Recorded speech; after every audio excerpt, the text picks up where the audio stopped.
একদিনে আমিরাতে 22 ক্ষেপণাস্ত্র 47 ড্রোন হামলা চালিয়েছে ইরান। এই হামলায় ধ্বংসস্তূপে পরিণত আমিরাত।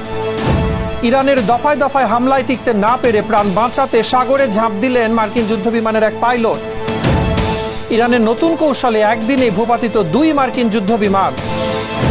যুক্তরাষ্ট্রের বহুদিনের দম্ভ এবারে মাটির সাথে মিশিয়ে দিচ্ছে ইরান। দেশটির সঙ্গে চলমান যুদ্ধে মার্কিন বাহিনীর অবস্থান ক্রমেই চাপের মুখে পড়ছে।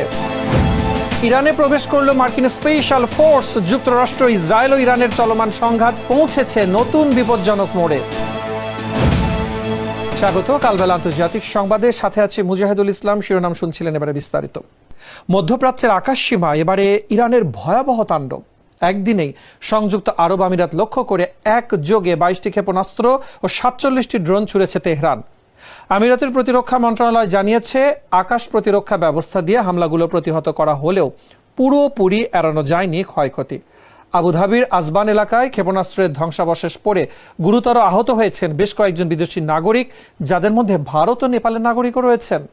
চলমান সংঘাতের শুরু থেকে এ পর্যন্ত আমিরাতের দিকে ধেয়ে আসা 2000-এরও বেশি ড্রোন প্রতিহত করার দাবি করেছে কর্তৃপক্ষ।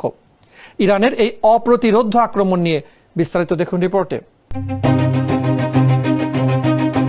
সংযুক্ত আরব আমিরাত লক্ষ্য করে একযোগে ক্ষেপণাস্ত্র ও ড্রোন হামলা চালিয়েছে ইরান। শুক্রবার আমিরাতের প্রতিরক্ষা মন্ত্রণালয় জানিয়েছে, ইরান থেকে লক্ষ্য করে মোট 18টি ব্যালিস্টিক ক্ষেপণাস্ত্র, 4টি ক্রুজ ক্ষেপণাস্ত্র এবং 47টি ড্রোন ছোড়া হয়। আকাশ প্রতিরক্ষা ব্যবস্থার মাধ্যমে সবগুলো হামলাই প্রতিহত করা হয়েছে বলে দাবি করেছে কর্তৃপক্ষ।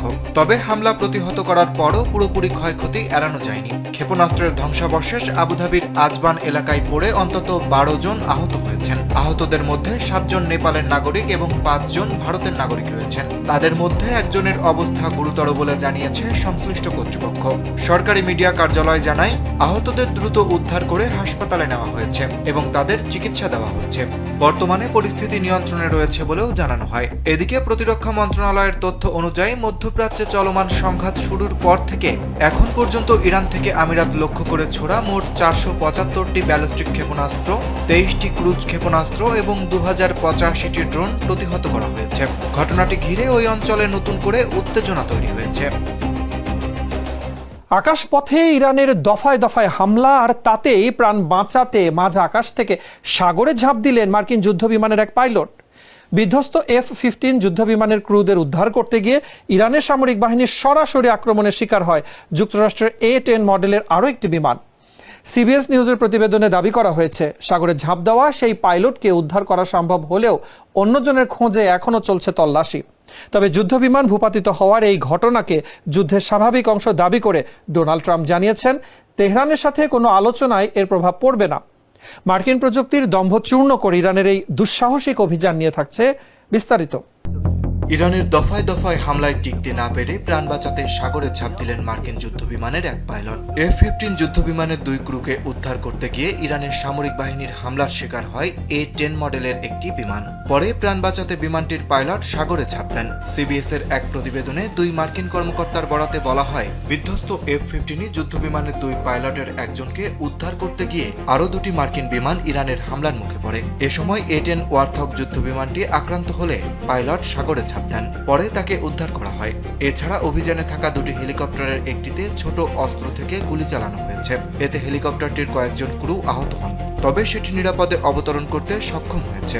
F-15 বিমানের দ্বিতীয় পাইলটের খোঁজে এখনও উদ্ধার অভিযান চলমান।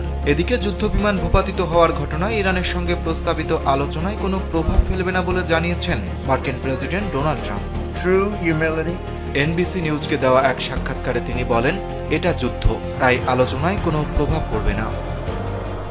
মার্কিন প্রযুক্তির দম্ভ চূর্ণ করে এবারে নতুন সমর কৌশল দেখালো ইরান। মাত্র 24 ঘন্টার ব্যবধানে মধ্যপ্রাচ্যের আকাশে ভূপাতিত হলো যুক্তরাষ্ট্রের দুটি শক্তিশালী যুদ্ধবিমান। কাতার ভিত্তিক সংবাদ মাধ্যম আল জাজিরা তথ্য মতে, ইরানের নিজস্ব উন্নত প্রতিরক্ষা ব্যবস্থার কবলে পড়ে পারস্য উপসাগরে বিধ্বস্ত হয়েছে একটি A-10 মডেলের বিমান, যার কিছুক্ষণ আগে মধ্যাঞ্চলে আঘাত হানা হয় F-15 যুদ্ধবিমানে। তেহরানের দাবি, একই দিনে অন্তত 5টি মার্কিন হেলিকপ্টারেও সফল হামলা চালিয়েছে তাদের বাহিনী। রণক্ষেত্রে পেন্টাগনের এই বড় বিপর্যয়ের মাঝেও ডোনাল্ড ট্রাম্প বলছেন, আলোচনায় এর কোনো প্রভাব পড়বে না। ইরানের এই নতুন কৌশলের রহস্য আর পেন্টাগনের উদ্বেগ নিয়ে থাকছে বিস্তারিত। শুক্রবার দুটি পৃথক ঘটনায় যুক্তরাষ্ট্রের দুটি যুদ্ধবিমান ভূপাতিত করা হয়েছে বলে দাবি করেছে ইরান। এর মধ্যে একটি A-10 মডেলের বিমান যা হরমুজ প্রণালীর কাছে পারস্য উপসাগরে বিধ্বস্ত হয়েছে। এর ঠিক কয়েক ঘন্টা আগে ইরানের মধ্য অঞ্চলে F-15E মডেলের আরেকটি মার্কিন যুদ্ধবিমান বিধ্বস্ত হয়। কাতার ভিত্তিক সংবাদ মাধ্যম আল জাজিরার এক প্রতিবেদনে বলা হয়েছে, ইরান ওই দিন অন্তত 5টি মার্কিন হেলিকপ্টারে আঘাত হেনেছে। দেশটির খাতাম আল আনবিয়া কেন্দ্রীয় সদর দপ্তরের মুখপাত্র ইব্রাহিম জোলফাগারি শুক্রবার ইরানের রাষ্ট্রীয় টেলিভিশনে দেওয়া এক ভাষণে বলেন, জীবন অবাক না করলে কে করবে? 28% মিল্ক ফ্যাটের অবাক করার সাথে ফ্রেশ মিল্ক পাউডার। জীবন অবাক করুক প্রতিদিন। ইরানের নিজস্ব নতুন উন্নত প্রতিরক্ষা ব্যবস্থা ব্যবহার করে যুক্তরাষ্ট্রের একটি যুদ্ধবিমান ভূপাতিত করা হয়েছে। এ বিষয়ে দেশটির রাষ্ট্রীয় টেলিভিশনের প্রতিবেদনে বলা হয়েছে, সেনাবাহিনীর বিমান প্রতিরক্ষা ব্যবস্থা ব্যবহার করে যুক্তরাষ্ট্রের A-10 মডেলের একটি যুদ্ধবিমানে আঘাত করা হয়। পরে বিমানটি হরমুজ প্রণালীর কাছে বিধ্বস্ত হয়। সিবিএস জানিয়েছে, ইরানের বিধ্বস্ত হওয়া F-15 যুদ্ধবিমানের উদ্ধার অভিযানে অংশ নিয়েছিল একটি A-10 ওয়ারথক যুদ্ধবিমান। সেটিও হামলার শিকার হয়েছে।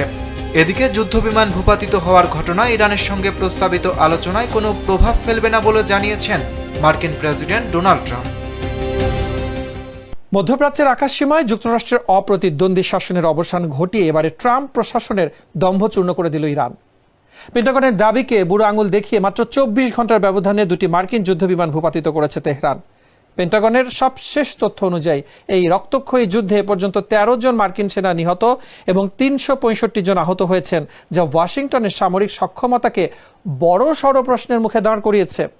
ডোনাল্ড ট্রাম্প যখন ইরানের আকাশে পূর্ণ নিয়ন্ত্রণের দাবি করছিলেন, ঠিক তখনই রণক্ষেত্রের এই চরম বিপর্যয় কি তবে হোয়াইট হাউসের জন্য রাজনৈতিক আত্মাহুতি? মার্কিন জনগণের ক্রমবর্ধমান অসন্তোষ আর যুদ্ধের এই ভয়াবহ মোড় নিয়ে থাকছে বিস্তারিত। যুক্তরাষ্ট্রের বহুদিনের দম্ভ এবার মাটির সাথে মিশিয়ে দিচ্ছে ইরান। দেশটির সঙ্গে চলমান যুদ্ধে মার্কিন বাহিনীর অবস্থান ক্রমেই চাপের মুখে পড়ছে। একের পর এক সামরিক ক্ষতির খবর সামনে আসায় পরিস্থিতি আরও জটিল হয়ে উঠছে। সম্প্রতি ইরানের আকাশে একটি মার্কিন যুদ্ধবিমান ভূপাতিত হওয়ার ঘটনা বড় ধাক্কা দেয় ওয়াশিংটনকে। 2 ক্রু সদস্যের একজনকে উদ্ধার করা গেলেও অন্যজনের ভাগ্য এখনও অনিশ্চিত। এর মধ্যেই শুক্রবার আরেকটি মার্কিন যুদ্ধবিমানেও আঘাত হানে ইরান। যদিও ওই পাইলট নিরাপদে বের হয়ে আসতে সক্ষম হন, তবুও একই দিনে 2 যুদ্ধবিমান ক্ষতিগ্রস্ত হওয়ায় যুক্তরাষ্ট্রের সামরিক সক্ষমতা নিয়ে প্রশ্ন উঠেছে। এদিকে পেন্টাগনের তথ্য অনুযায়ী এখন পর্যন্ত এই যুদ্ধে অন্তত 13 জন মার্কিন সেনা নিহত এবং 365 জন আহত হয়েছেন, যা সংঘাতের মানবিক ও সামরিক খরচকে স্পষ্ট করে তুলছে। এই ঘটনাগুলো সরাসরি মার্কিন প্রশাসনের পূর্বের দাবির সঙ্গে সাংঘর্ষিক। প্রেসিডেন্ট ডোনাল্ড ট্রাম্প এবং প্রতিরক্ষা দপ্তর বারবার দাবি করছিলেন ইরানের আকাশে যুক্তরাষ্ট্রের পূর্ণ নিয়ন্ত্রণ রয়েছে, কিন্তু বাস্তবে যুদ্ধবিমান ভূপাতিত হওয়ার ঘটনা সেই অপ্রতিদ্বন্দ্বী আকাশসীমা ধারণাকে প্রশ্নবিদ্ধ করেছে। বিশ্লেষকদের মতে যুক্তরাষ্ট্রের জন্য এটি কেবল সামরিক নয়, রাজনৈতিকভাবেও একটি বড় ধাক্কা। কারণ এই যুদ্ধের পক্ষে জনসমর্থন আগে থেকেই দুর্বল ছিল। এখন বাড়তি প্রাণহানি, অনিশ্চয়তা এবং জ্বালানির দাম বৃদ্ধির প্রভাব মার্কিন জনগণের অসন্তোষ আরও বাড়িয়ে তুলেছে। আর সেই রোশানলে জ্বলছে খোদ মার্কিন প্রেসিডেন্ট ডোনাল্ড ট্রাম্প। আকাশপথের লড়াই ছাপিয়ে ইরান যুদ্ধ এবারে গড়ালো সরাসরি স্থল সংঘর্ষে। নিখোঁজ মার্কিন সেনাকে উদ্ধার করতে খোদ ইরানের ভূখণ্ডে প্রবেশ করেছে যুক্তরাষ্ট্রের চৌকস স্পেশাল ফোর্স। গত শুক্রবার দক্ষিণ ইরানের একটি মার্কিন F-15 যুদ্ধবিমান ভূপাতিত হওয়ার পর থেকে পরিস্থিতি দ্রুত পাল্টে যেতে শুরু করে। ব্রিটিশ গণমাধ্যম দ্য টেলিগ্রাফের তথ্য মতে, পাহাড়ি এলাকায় আটকা পড়া পাইলটকে উদ্ধারে Pentagon combat search and rescue mission শুরু করলে ইরানি সীমান্ত রক্ষী ও স্থানীয় সশস্ত্র গোষ্ঠীর তীব্র প্রতিরোধের মুখে পড়ে তারা। রাতের অন্ধকারে চলা এই শ্বাসরুদ্ধকর অভিযানে একটি মার্কিন ব্ল্যাক হক হেলিকপ্টার ক্ষতিগ্রস্ত হওয়ারও খবর পাওয়া গেছে। নিখোঁজ সেনাকে আটক করে তেহরান কি বড় কোনো রাজনৈতিক চাল চালবে, নাকি মার্কিন কমান্ডোরা সফল হবে এই অভিযানে? এই নিয়ে দেখুন বিস্তারিত প্রতিবেদনে। সকল জল্পনা কল্পনার অবসান ঘটিয়ে এবার ইরানে প্রবেশ করল মার্কিন বাহিনী। আর এতে যুক্তরাষ্ট্র, ইসরায়েল ও ইরানের চলমান সংঘাত নতুন ও বিপজ্জনক মোড়ে পৌঁছেছে। প্রায় 1 মাস ধরে ক্ষেপণাস্ত্র ও বিমান হামলায় সীমাবদ্ধ থাকা যুদ্ধ এখন সরাসরি স্থল সংঘর্ষে রূপ নিয়েছে। শুক্রবার দক্ষিণ ইরানে একটি মার্কিন F-15 যুদ্ধবিমান ভূপাতিত হওয়ার পর পরিস্থিতি দ্রুত জটিল হয়ে ওঠে। ব্রিটিশ গণমাধ্যম দ্য টেলিগ্রাফ জানায়, বিধ্বস্ত বিমানের নিখোঁজ ক্রুকে উদ্ধারে মার্কিন স্পেশাল ফোর্স সরাসরি ইরানের ভূখণ্ডে প্রবেশ করে। ভোরে ইরানের বিমান প্রতিরক্ষা ব্যবস্থার আঘাতে যুদ্ধবিমানটি ভূপাতিত হলে সঙ্গে সঙ্গে Pentagon combat search and rescue অভিযান শুরু করে। একজন পাইলটকে উদ্ধার করা সম্ভব হলেও অন্যজন দুর্গম পাহাড়ি এলাকায় আটকা পড়েন। রাতের অন্ধকারে উদ্ধার অভিযান চালাতে গিয়ে মার্কিন বাহিনী ইরানের সীমান্তরক্ষী ও সশস্ত্র গোষ্ঠীর তীব্র প্রতিরোধের মুখে পড়ে। হেলিকপ্টার ও স্থল টিমকে লক্ষ্য করে গুলি চালানো হলে একটি ব্ল্যাক হক হেলিকপ্টার ক্ষতিগ্রস্ত হয়ে জরুরি অবতরণে বাধ্য হয়। এদিকে ইরান এই ঘটনাকে কৌশলগত সুযোগ হিসেবে দেখছে। নিখোঁজ মার্কিন সেনাকে আটক করতে পারলে তা বড় রাজনৈতিক ও মনস্তাত্ত্বিক সাফল্য হিসেবে কাজে লাগাতে চায় তেহরান। এই ছিল কালবেলা আন্তর্জাতিক সংবাদে। ধন্যবাদ এতক্ষণ সাথে থাকার জন্য।